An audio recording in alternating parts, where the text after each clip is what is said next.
Hey guys, welcome back to the Readers. I hope you are having an amazing day. Let's get right into the stories. The first one is an entitled people story. I've owned this beautiful 3-acre plot of land adjacent to my house for nearly 15 years now. It was the main reason I bought my current home. While my actual house sits on about half an acre, this additional land has become my sanctuary over the years. My grandfather taught me everything about gardening on this very plot when I was young.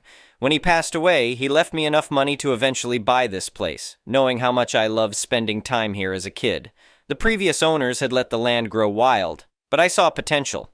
There's a small stream that cuts through the back portion, several mature oak trees that provide the perfect amount of shade, and a natural clearing where I've been planning to build a workshop for years. I'm not one for confrontation. Friends describe me as level-headed, sometimes to a fault. I believe most problems can be solved with clear communication and respect. Unfortunately, not everyone operates with the same philosophy, as I was about to discover.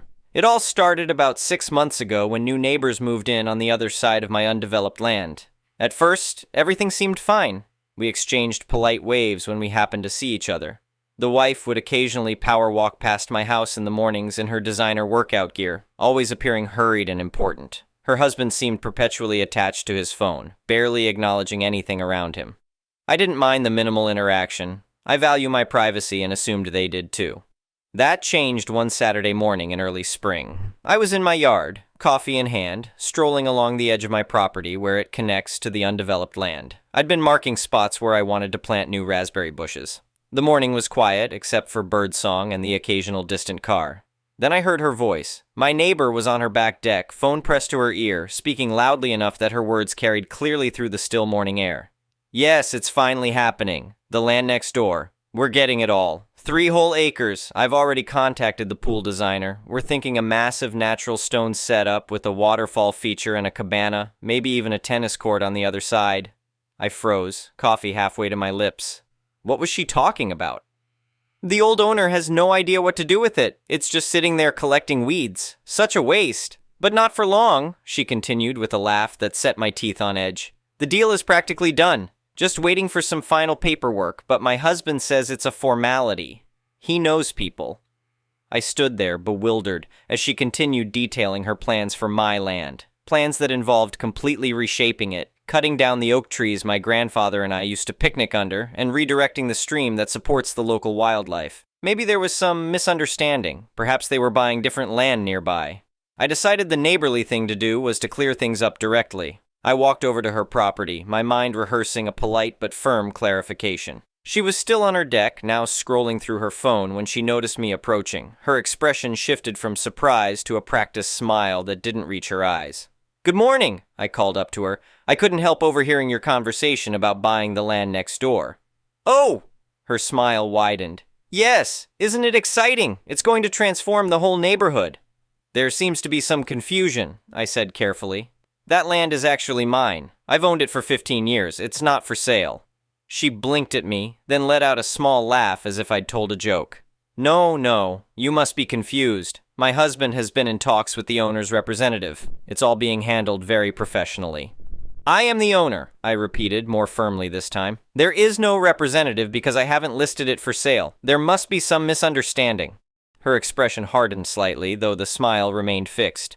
"Listen, I understand this might be surprising news, but these things happen. My husband works in real estate development. He knows how these deals work. You'll be compensated fairly, of course." I felt my patience wearing thin. "There is no deal. I am the legal, registered owner of that land, and I have no intention of selling it." She sighed, looking at me with something between pity and annoyance. "Look, I don't handle the paperwork side of things. My husband does.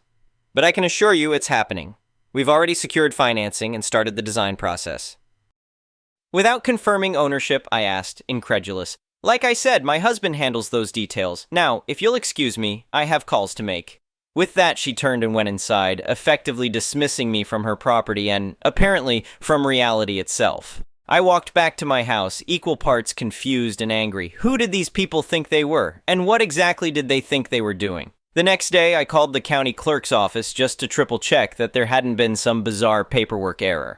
Of course, my ownership was confirmed. Property taxes all paid up, everything in perfect order. I pulled out my deed and other documents, making copies and storing them in multiple places, including electronically. Something told me I might need them. For about a week, things stayed quiet. I considered reaching out to them again, maybe trying to talk to the husband directly, but decided against it. Their delusion wasn't my responsibility to fix. Then came the stakes. I returned from work one evening to find thin wooden stakes with bright pink ribbons driven into my land, forming a large rectangular shape that took up nearly half of the property. I walked over and examined them, my blood pressure rising with each step. These weren't just marking a boundary. They were laying out what looked like a substantial construction project. As if on cue, my neighbor appeared, clipboard in hand, speaking to a man in a polo shirt with a surveying company's logo. They were standing on my property about 50 feet in from the edge. "Excuse me," I called out, striding toward them. "What's going on here?" The man in the polo turned, looking professionally neutral. "Just marking out for a preliminary survey." "On whose authority?" I demanded. My neighbor cut in. "We've contracted with them. It's fine." "It's not fine," I said firmly. "This is my property. You have no right to be here, much less stake anything out." The surveyor looked uncomfortable. "Ma'am," he addressed my neighbor, "you did say you owned this land or had permission from the owner?" "We're in the process of acquiring it," she said dismissively. "It's practically ours." I pulled out my phone. "I have copies of my deed right here. I can show you. I am the legal owner of this land, and I have not agreed to sell it to anyone." The surveyor looked between us, clearly sensing he'd stepped into a complicated situation. "I think we should pause here until the ownership is clarified. I can't proceed if there's a dispute." My neighbor's face flushed. "There is no dispute. My husband has been handling everything through the proper channels." "Then you should speak with your husband," I suggested, trying to keep my voice level. "Because there has been no contact with me, the actual owner, through any channel, proper or otherwise." The surveyor quietly packed up his equipment while my neighbor fumed. As he headed back to his truck, she turned on me. "What do you think you're doing? Do you know how much it costs to reschedule these people?" "Probably less than it costs to trespass and attempt to develop someone else's land," I replied. "Please remove these stakes from my property immediately." "This is ridiculous! My husband will be hearing about this!" She stomped away, leaving the stakes behind. I spent the evening pulling them out myself, wondering what kind of alternate reality these people were living in. The next morning, I called a lawyer who specialized in property disputes. After explaining the situation, he agreed it was unusual enough to warrant a consultation. The lawyer confirmed what I already knew. I was the legal owner, and no one could develop my land without my permission.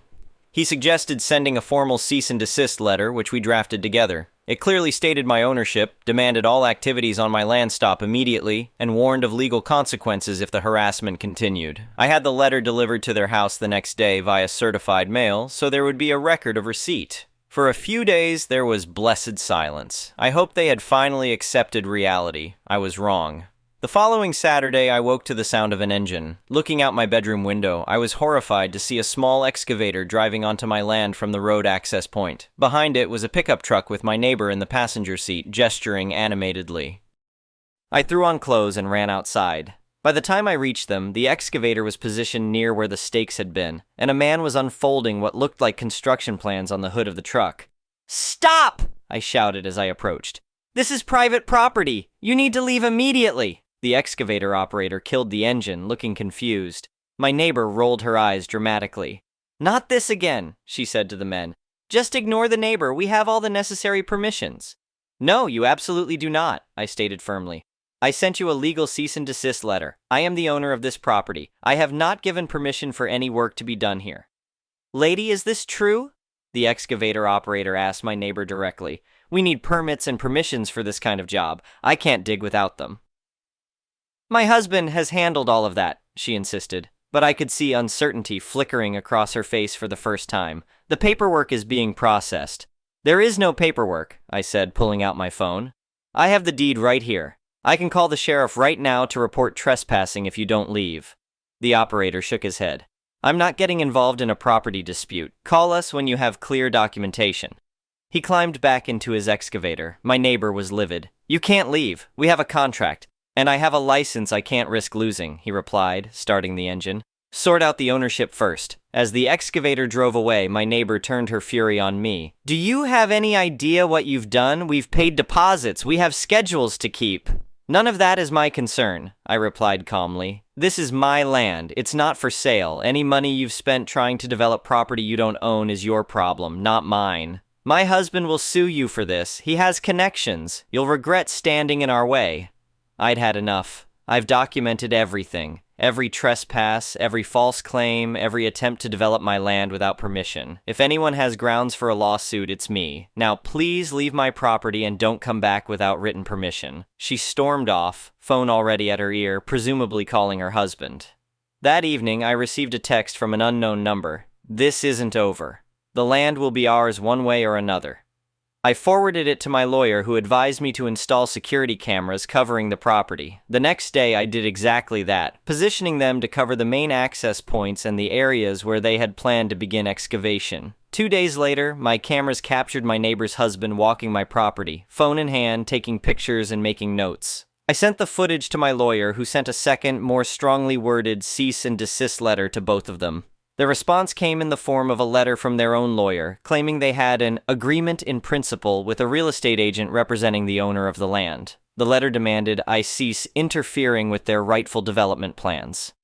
My lawyer responded with copies of my deed, property tax records, and a clear statement that no agent had ever been authorized to represent me or sell my land. He also included a formal notice that any further entrance onto my property would be considered criminal trespassing and would be reported to the police. For a week, there was an uneasy silence. Then I received a notice from the county that someone had applied for a building permit for my land. The application listed my neighbors as the property owners. This was crossing from annoying into potentially damaging territory. If they somehow managed to convince officials they had a right to build on my land, I could be facing a bureaucratic nightmare. I immediately filed a formal objection with the county, providing all my ownership documentation. The permit application was put on hold pending resolution of the ownership question. My neighbors were now actively trying to steal my land through paperwork. This called for more decisive action. I consulted with my lawyer again, and we agreed on a multi-pronged approach. First, we filed a formal complaint with the police regarding criminal trespass and attempted fraud. Second, we prepared a civil lawsuit for harassment, fraud, trespass, and intentional infliction of emotional distress. Third, and most satisfyingly, I decided to make my ownership undeniably visible to everyone.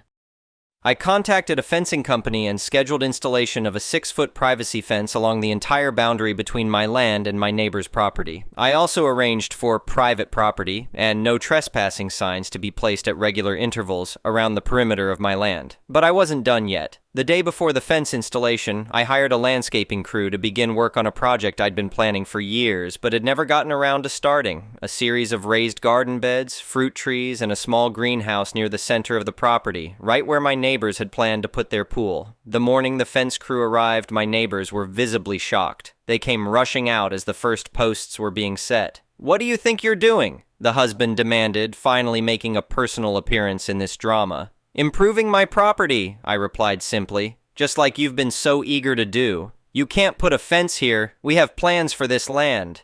"Your plans for my land are irrelevant," I stated.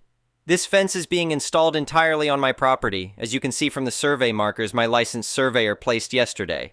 I pointed to the official markers, professionally placed and documented. "We'll fight this," he threatened, his face reddening.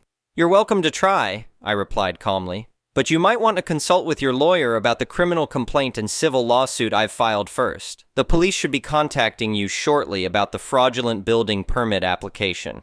That got his attention. His expression shifted from anger to concern. "What lawsuit?"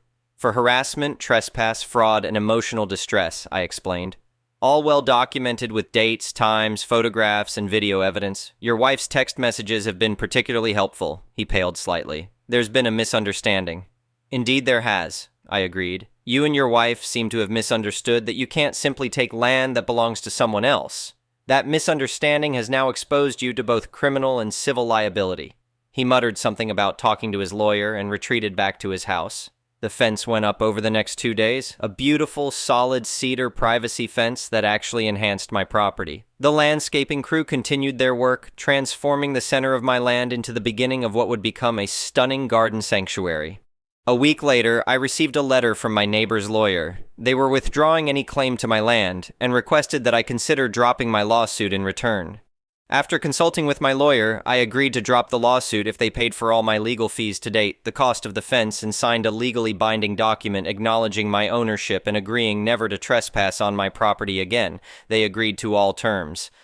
As it turned out, my neighbor's husband had been told by a questionable real estate consultant that he could acquire abandoned or underutilized property through an aggressive approach combining adverse possession claims and pressuring the owner.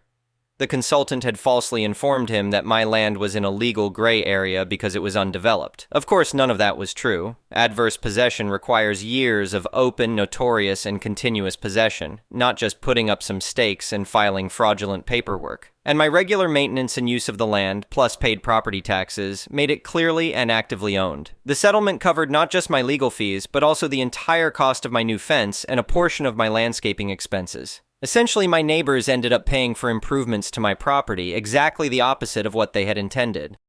These days, I enjoy my land more than ever. My garden project is flourishing, with raised beds full of vegetables, berry bushes along the stream, and a charming greenhouse where I start seedlings each spring. The privacy fence provides a perfect backdrop for climbing roses and creates a serene boundary between my property and the neighbors. As for them, they avoid eye contact when we happen to see each other around the neighborhood. They've also put their house up for sale, apparently unable to bear living next to the constant reminder of their failed land grab and subsequent humiliation. I've learned that sometimes standing your ground, literally in this case, is absolutely necessary.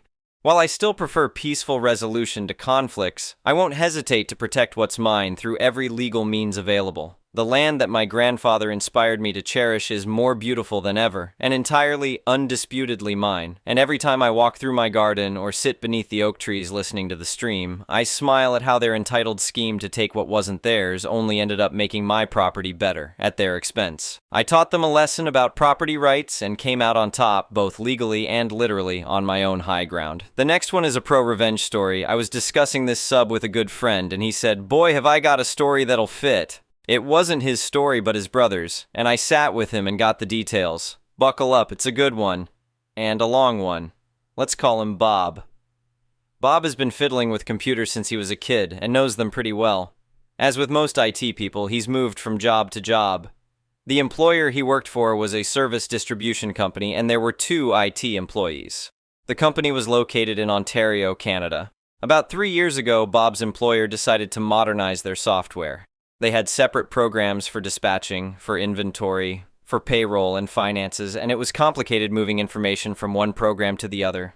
They decided to get an ERP, Enterprise Resource Planning program, and Bob recommended one that he knew inside out from a previous employer. For those of you who don't know, an ERP program handles everything. Purchase orders, sales, inventory, personnel, vendors, customers, all of it. You can run a report and find out which customer has bought the most part ABC in the last year, which salesman has improved his numbers the most, which vendor has the fastest delivery time, which shipper packed the most orders. Everyone in the company used the ERP program, but it was very complicated, and they used the aspects of it that related to their position. For example, the receiver would accept a shipment, verify the quantity, confirm it was received, and the inventory stats would be available to the salespeople if they wanted to look up how many were on hand. The receiver didn't care what the price was or who the vendor was, he just did his job. Bob was run ragged during the implementation process, but he managed to train most of the employees on their aspects, and after a few months, everything was running fairly smoothly. Bob still got tickets for tweaks in the operation of the software and occasional hardware IT issues. Then the company decided to expand their footprint and was marketing into different time zones.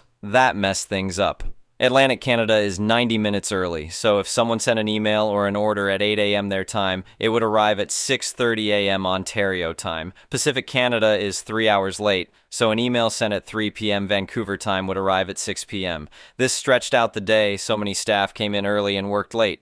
Bob would arrive at 8 a.m., and there would be people that demanded his immediate assistance and were annoyed that he didn't respond instantly, even though their request was submitted before his start time. Same with late in the day. His phone would ring at dinner time with people that wanted help right now. They decided to stagger his and his IT colleagues' shift times. Bob would start at 6 a.m. and work till 2:30, and his colleague would start at 10:30 a.m. and work till 7 p.m. Bob's colleague had kids and refused the shift change. The employer insisted. The colleague quit. That meant that Bob was the only person in the IT department. The employer said they would look to hire a new IT guy, but they had trouble finding one that knew the ERP system. and they were offering well under a market value salary. Bob asked for a raise and was denied. Then he wanted overtime, and the employer told him that as an IT specialist, he was exempt from overtime laws in Ontario. Bob looked it up, and the employer was correct. This went on for some time, and he knew lots of IT people socially. They told him what the company was offering, and Bob knew that they wouldn't find another tech. Things went downhill from there. Bob would get chewed out if he missed a call or an email, no matter what time it came in. He had to train new hires in the ERP system as well as take care of the hardware. He asked repeatedly for better compensation and was denied, so he planned to get a new job. Now here's the revenge. Bob had access to the entirety of the ERP program.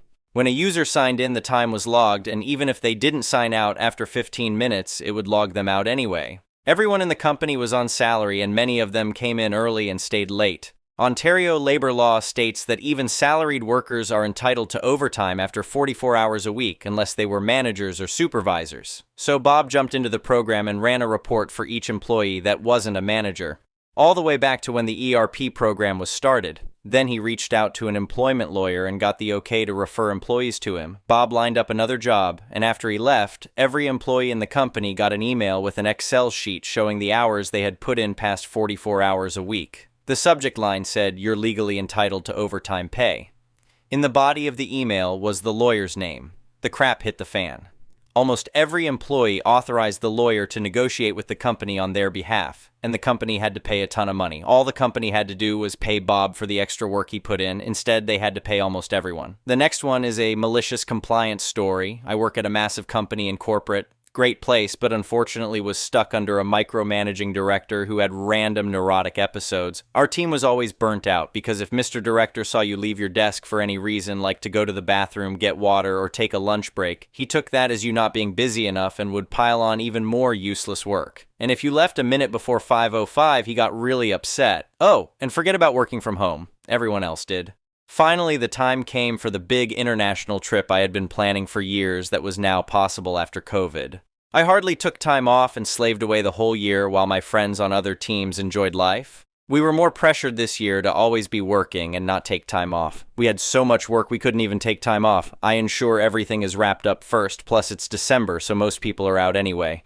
Take my 1.5-week trip and had an amazing time. Fast forward a month, and my manager, who reports to Mr. Director, tells me that I need to watch out and not take so much vacation. He states matter-of-factly that I need to be more careful about using my days, and I've actually run out of time to take off. What? We're checking vacation days? I was shocked as we were repeatedly told that we should not log our days in the system because they aren't checking. It's an honor system. And nobody cares how many days you take if it's reasonable. I ask, what should I do differently? I always check well in advance and add it on your calendar. Should I start logging my days in the system? How is that possible if I have at least a week left? I keep track myself. He won't give me a straight answer and is super vague. Okay, since we're now tracking vacation days, I'll make sure I log everything in the system. I went in and backlogged all of the days I had ever taken off prior years. Weeks upon weeks of PTO. Even needed HR approval since some were so long ago. Manager had to go in and approve every single request since it notifies you and requires you to respond. Going forward, I submitted everything. And yes, I had plenty of PTO left. Manager starts getting annoyed, says that I really don't need to log time off. I stop him right there. But I thought I was taking too much vacation. We all need to be sure that we're being truthful about the honor system. He doesn't know what to say. Later, a teammate tells me what really went down. Turns out one day, Mr. Director decided that his team was taking too much time off, that all the useless work he assigned was not getting done. He had one of his tantrums and started freaking out and tracked down every day off, doctor's appointment, sick day, etc. That our team of 8 people had taken going back at least a year. He was checking calendars, digging up emails, asking other people if they saw us this day or that. Even though he had told us time and time again, you don't need to log your days, we're not checking. But because Mr. Director was a B-cluster narcissist, he was much too busy and important to take up his concerns with us lowly employees directly, or to talk things through like an adult and get all the facts first. But not too busy to account for every hour I wasn't at work. This would be one of many infractions that came out of nowhere. Mr. Director was also an extremely difficult person to work with. Other teams did not want to work with our team. He treated people poorly, and I can't tell you how many people flat out hated him. And guess what? Nobody had used anywhere near all their PTO. There were zero performance concerns, and we were an extremely high-performing team due to the constant fear of setting him off. I always asked for feedback and got nothing. Yet coworkers with planned family trips were getting pressured into pushing them back again and again and again because Mr. Director needed them there sitting at their desk in case something important came up. Meanwhile, Mr. Director made sure to use more than his allotted PTO days and frequently took week-long trips. I made sure to use the rest of my PTO days since they were now being tracked. Mr. Director actually tried to stop it, but I threatened to take it up with HR since I had plenty of time left and he backed off. Thankfully, I escaped that team and moved internally. I was doing so much work, much of it technical for a non-technical team, that nobody knew how to do it. Mr. Director was frantically reaching out to me and demanding me to fix stuff. Even though I spent my last 2 weeks documenting and transitioning over everything, I chose to ignore him and it felt great. My old teammates still there are miserable. The people that replaced us are already trying to leave. One guy who'd been with the company for years completely left the company a month after joining this team when realizing his mistake. The next one is an entitled people story, so I got into a fight with 2 people tonight. The reason in itself was very dumb, but God, I was just tired of it. I met up today with 2 friends, Clara and Jenny, fake names. We went out to a bar and sat on one of the tables outside. There was a TV on the bar, so there were many people watching a football match with different drinks. We got our drinks, and after a while, a man came, left his drink on our table, and left. We looked at each other like, what the hell? The bar is literally 5 feet apart, and there weren't even that many people. He could have easily put his glass there instead of on our table, but whatever. We kept talking and drinking, and after a while, there was another man who left his finished drink at our table. I can leave this here, right? He asked, didn't even wait for our answer and left. Again, what the hell, we were annoyed, but whatever. Then came a polite guy and he asked us if he could leave his drink on our table for a bit because he was waiting for a friend. It was cold and his hands were freezing. We said, yeah, of course you can, man. No worries. He even offered to put it on the floor if it annoyed us, but we had no problem with it. Gave the drink to his friend, thanked us, then they left. And after a while, another drink was left in our table.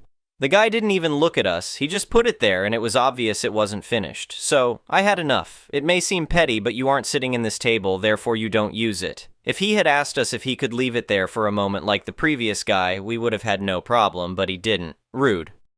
So, I took the drink, got up, walked towards him and offered it to him. Me. Excuse me, this is yours. Him. What the...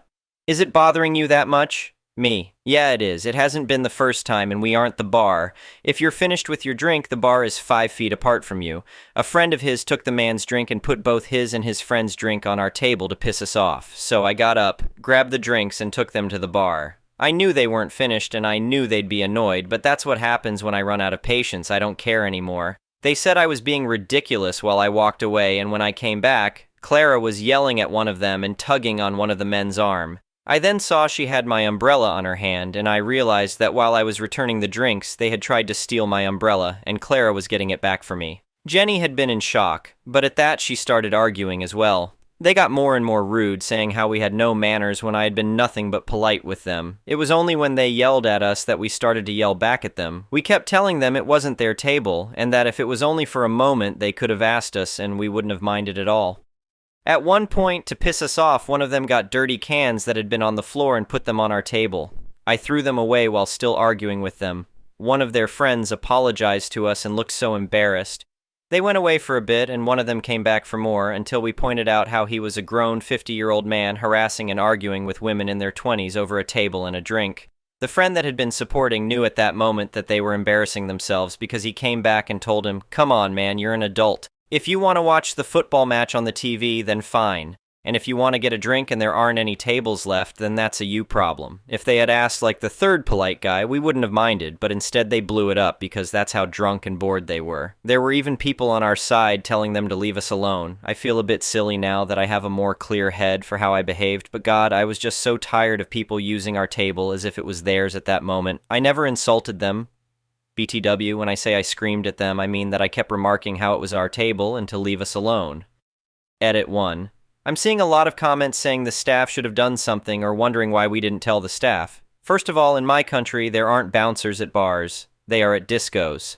The concept of drinking here is very different to the American one. In my country, it's very normal to see parents drinking peacefully at a bar while their children play on a nearby park, or for their children to join them and have a soda or a non-alcoholic drink. It's normal for people to be at a bar with friends at 11 a.m. on a Saturday and having a drink with them. Second, most people who were outside drinking would go to the bar, get the drink, pay for it, then leave and drink it outside. Finally, it was busier inside than outside, and there weren't many workers, and the ones who were working were doing everything at once, with some of them acting as both waiters and as bartenders. It wasn't very crowded, but there were still a lot of people they had to take care of. They probably didn't even see nor hear what was going on outside due to how many people were inside. They were just two drunk, idiotic men, and we were able to handle them. It all happened pretty fast anyway.